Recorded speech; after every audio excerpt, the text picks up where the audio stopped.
আয়ুষের জীবনে অবশেষে এন্ট্রি নিয়েই নিল মেঘা। হ্যাঁ বন্ধুরা, ভিডিওতে লাইক দিয়ে দেখতে থাকুন। যে মুহূর্তে কিনা এই সমস্ত সত্য কুসুমের সামনে ফাঁস হয়ে যাওয়া মাত্র কুসুম যখন বলতে থাকে যে না, আর এক মুহূর্ত অপেক্ষা করা যাবে না, আমি যে সমস্ত কিছু জেনে গিয়েছি যত শীঘ্রই সম্ভব আমাকে এক্ষুনি দেবীমা অথবা ছোটো সাহেবকে গিয়ে বলতে হবে, নয়তো বা ছোটো সাহেব যদি একবার আংটি বদল করে ফেলে মেঘা ম্যাডামের সঙ্গে তাহলে বিপদ আসতে আর দেরি লাগবে না। মেঘা ম্যাডাম তো এবার উঠে পড়ে গাঙ্গুলি হাউসে ঢুকে একের পর এক সর্বনাশ করে চলবে এবং আমি কোনো কিছুই থামাতে পারবো না। না, চোখের সামনে সব কিছু ধ্বংস হয়ে আমি যেতে আমি কোনো মতে হতে দেবো না। ঠিক সেই মুহূর্তে যখন কিনা কুসুম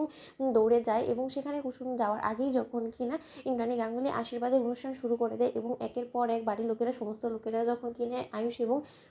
মেঘাকে আশীর্বাদ করে ফেলে এবং তার পরবর্তীতে ইন্দ্রাণী গাঙ্গুলি যখন কিনা বলতে থাকে যে নাও আয়ুষ, এবার এই আংটিটা তুমি বরঞ্চ মেঘাকে পরিয়ে দাও এবং মেঘা, তোমার পরিবারের লোকেরা যখন এখানে উপস্থিত নেই তাহলে আমি তোমার জন্য একটা রিং লিস্টে তুমি বরঞ্চ এটা আয়ুষকে পরিয়ে দাও। অন্যদিকে যখন কিনা সেই মুহূর্তে গিয়ে কুসুম বলতে থাকে যে থামুন দেবীমা, এই সমস্ত কিছু করার আগে আপনার দুবার ভাবা উচিত ছিল, আপনি এতটা তড়িঘড়ি কেন করছেন বলুন তো, আজকে আশীর্বাদ পর্যন্তই থাক না, আংটি বদলটা নাই বা হোক। ঠিক সেই মুহূর্তে ইন্দ্রাণী গাঙ্গুলি যখন বলতে থাকে যে কেন কুসুম, তোমার বড্ড বেশি আপত্তি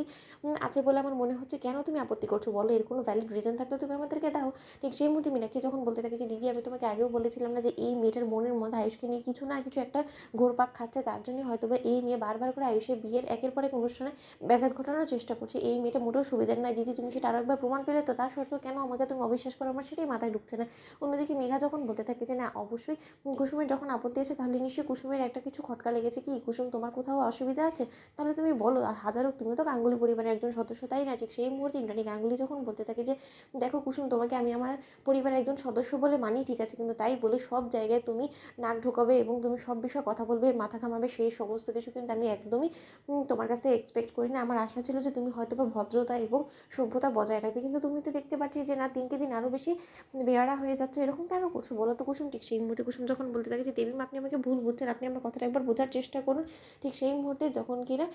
আয়ুষ বলতে থাকে যে কুসুম, যখন আমার মা আমার জীবনে একটা সিদ্ধান্ত নিয়ে ফেলেছে, আমি আর চাই না কোনোভাবে বাইরের লোকেরা, তুমি একজন বাইরের লোক হয়ে শঙ্কর কাকার মেয়ে হয়ে তুমি এই বিষয়ে কোনো রকম কোনো নাক ঢোকাও। ঠিক সেই মুহূর্তে কুসুম যখন বলতে থাকে কিন্তু ছোটো সাহেব আমি বলছিলাম, ঠিক সেই সময় আয়ুষ বলতে থাকে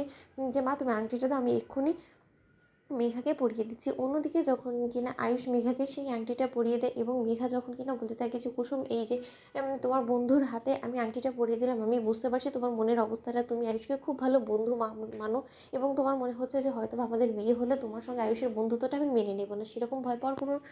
চান্সই নেই, কারণ আমি চাই যে চিরকাল তোমাদের এই বন্ধুত্বটা বেঁচে থাকো, কারণ তোমাদের এই বন্ধুত্ব আছে বিধায় তো আয়ুষ এখনও পর্যন্ত এতটা জলি মাইন্ডে আছে, নয়তো বা কবে আয়ুষ রুক্ষ সূক্ষ্ম হয়ে যেত, কারণ ওর উপরে যে পরিমাণে কাজের স্ট্রেস, এই সমস্ত কিছু ও কোথা থেকে